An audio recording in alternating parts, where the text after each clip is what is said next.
नमस्कार साथियों, स्वागत है आपका डी एंड के एकेडमी में। ये है हमारी क्विक डाइजेस्ट सीरीज जिसमें हम बात करेंगे 5 मिनट्स में 20 फैक्ट और कॉन्सेप्ट की। तो बहुत इंपॉर्टेंट सीरीज है। आज का हमारा सब्जेक्ट है हिस्ट्री और जो टॉपिक है वो है प्रमुख अभिलेख। इतिहास को जानने के स्रोतों में शुरुआत में। और ये वीडियो आपके लिए उपयोगी है यदि आप यूपीएससी की तैयारी कर रहे हैं, स्टेट पीएससी की तैयारी कर रहे हैं या ऑल कॉम्पिटिशन एग्जाम की तैयारी कर रहे हैं। तो आप हैं भारत के नंबर 1 जीके चैनल के साथ जो है डी एंड के एकेडमी। यदि अभी तक आपने हमारे चैनल को सब्सक्राइब नहीं किया है तो आप हमारे चैनल को सब्सक्राइब करें, उससे आपको सारे वीडियो एक साथ मिल जाएंगे।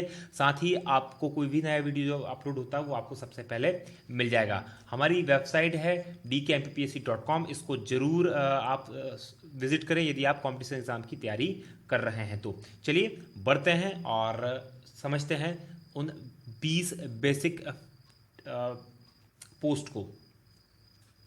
पहला है, सबसे प्राचीन जो अभिलेख है वो कहाँ से मिला है। सबसे प्राचीन जो अभिलेख प्राप्त हुए हैं वो एशिया माइनर के बोजगोई नामक स्थान से प्राप्त हुआ है। और ये एशिया माइनर जो जगह है वो ईरान के अंदर है। ईरान के बोजगोई से मिला है। ये लगभग 1400 ईसा पूर्व पुराना है। कितना अभिलेख पुराना है? लगभग 1400 ईसा पूर्व ये अभिलेख पुराना है। और इसमें जिन देवताओं का उल्लेख किया गया है वो है मित्र, वरुण, इंद्र, नासत्य। ये सब के सब वैदिक देवता हैं, इसलिए इंपॉर्टेंट है क्योंकि इनका उल्लेख वहां पर मिलता है। चौथा है, बार्सियोलिस और बेहिस्तून अभिलेख जो है वो ईरान के से प्राप्त हुआ। ये ईरान का अभिलेख है और 6ठी शताब्दी का ये अभिलेख है जिसमें दारा प्रथम द्वारा सिंध की जीत के बारे में जानकारी मिलती है। 6ठी शताब्दी ईसा पूर्व में पता चलता है कि दारा प्रथम जो था उसने सिंध को जीत हासिल की थी। अगला है, सबसे पहले अशोक के जो अभिलेख थे उनको पढ़ने में सफलता हासिल की थी जेम्स प्रिंसेप महोदय ने।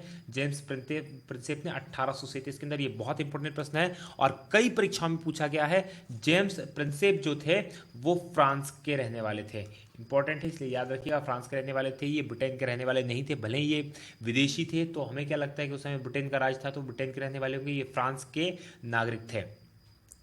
अगले की बात करें तो अशोक के जो अभिलेख हैं उनकी जो लिपि है, सर्वाधिक अभिलेख ब्राह्मी लिपि में मिले हैं। और ब्राह्मी लिपि वही लिपि है जिससे आज की हमारी देवनागरी लिपि का जन्म हुआ है। कुछ अभिलेख खरोष्ठी लिपि में मिले हैं और खरोष्ठी अभिलेख में लिपि में जो अभिलेख मिले हैं उनमें इंपॉर्टेंट है मानसेहरा और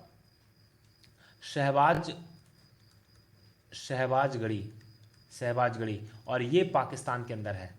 ये जो दोनों अभिलेख हैं ये पाकिस्तान के अंदर प्राप्त हुए हैं। अरामाइक लिपि में कुछ कांधार वगैरह से कुछ अभिलेख प्राप्त हुए हैं। अशोक का जो शारकुना अभिलेख है जो कांधार से प्राप्त हुआ वो 2 भाषाओं में मिलता है, इसलिए इसको याद रखिएगा, इंपॉर्टेंट है।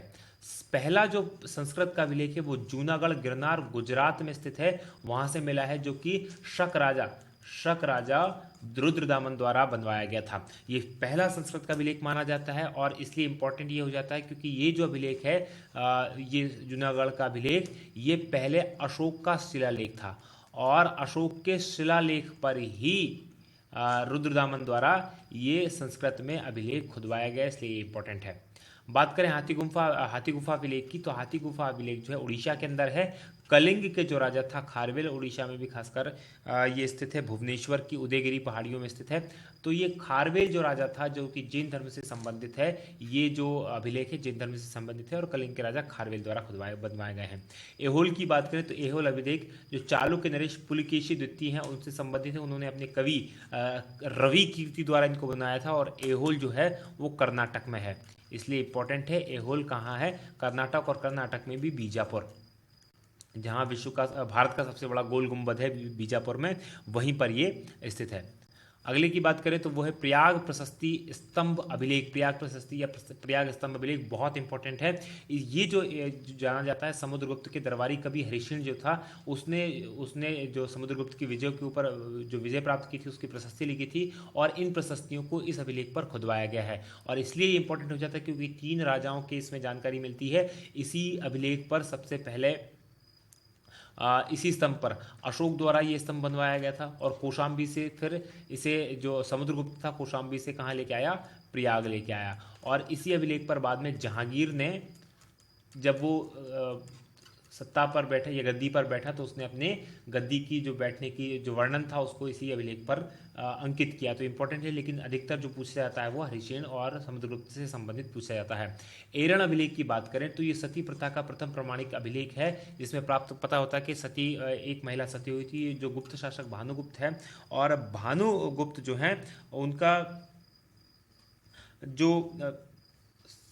इनका सेनापति था जिसका नाम था गोपा। ये जो गोप था उसकी पत्नी जो थी उसने सती हुई थी, और उसी के उसमें ये अभिलेख लिखा गया है जो कि सागर मध्य प्रदेश में मिलता है। सागर मध्य प्रदेश के अंदर ये स्थित है। नासिक गुहालेख की बात करें तो ये सातवाहन नरेश पुलुमावी से संबंधित है। मंदसौर अभिलेख की बात करें जो मंदसौर मध्य प्रदेश के अंदर, नासिक है महाराष्ट्र में और मंदसौर है मध्य प्रदेश के अंदर, जो मालवा नरेश यशोवर्मन से संबंधित है। नागार्जुन पहाड़ियों की बात करें तो नागार्जुन पहाड़ियों में गुफा राजा दशरथ के द्वारा बनवाई गई है। अगली इंपॉर्टेंट जो है पुष्यमित्र शुंग। पुष्यमित्र शुंग का जो अभिलेख है, जो अभिलेखों की जानकारी मिलती है वो अयोध्या अभिलेख से मिलती है। इंपॉर्टेंट अभिलेख है ये अयोध्या